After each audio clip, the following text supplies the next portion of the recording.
Assalamualaikum warahmatullahi wabarakatuh. Perkenalkan, nama saya Bestira Yuda Mahendra, NPM 719212781. Baik, di sini saya akan menjelaskan tentang banding pajak. Alasan pengajuan banding pajak. Banding pajak merupakan upaya hukum yang dilakukan apabila wajib pajak merasa tidak puas atau tidak sependapat dengan hasil surat ketetapan pajak. Yang kedua, proses banding pajak ini memang baru dapat dilakukan apabila wajib pajak merasa tidak puas atas hasil pemeriksaan pajak yang diikuti terbitnya suatu surat ketetapan pajak tentang pajak, jadi kurang bayar, lebih bayar, atau nihil. Yang kedua, dasar hukum banding pajak. Seperti yang saya ketahui, proses di atas merupakan bagian dari proses hukum dalam perpajakan. Yang kedua, mengenai banding pajak, dasar hukum yang menaunginya adalah Undang-Undang Nomor 14 Tahun 2002 tentang Pengadilan Pajak. Yang ketiga, keberatan. Poin yang pertama, sebagai wajib pajak, Anda memiliki hak untuk mengajukan keberatan atas suatu ketetapan pajak.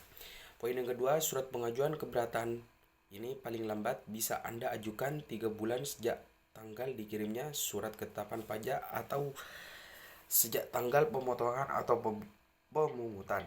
Yang poin yang ketiga, wajib pajak bisa melewati waktu yang telah ditetapkan asalkan wajib pajak mampu menunjukkan bahwa waktu tersebut tidak dapat dipenuhi karena keadaan atau terjadi suatu hal di luar kuasa wajib pajak.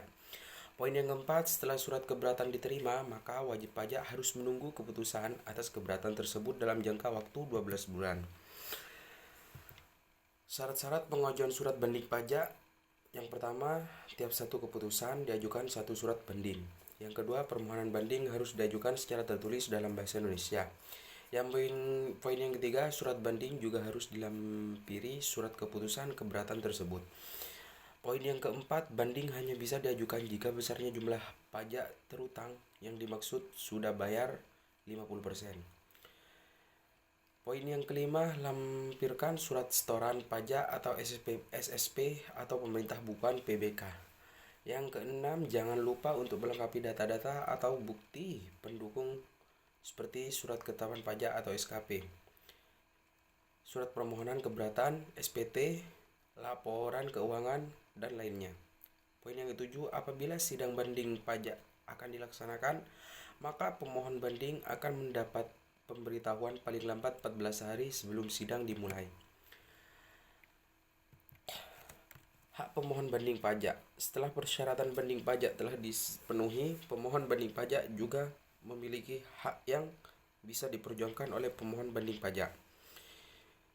Yang kedua, berikut ini hak pemohon banding pajak yang perlu Anda ketahui. Selama jangka waktu 3 bulan sejak terimanya keputusan banding pajak, pemohon banding berhak melengkapi surat bandingnya untuk memenuhi ketentuan yang berlaku. Yang keempat, surat bantahan dan bisa dimasukkan dalam jangka waktu 30 hari sejak diterimanya surat uraian banding pajak. Itu saja yang bisa dapat sampaikan, kurang lebihnya mohon maaf. Wassalamualaikum warahmatullahi wabarakatuh.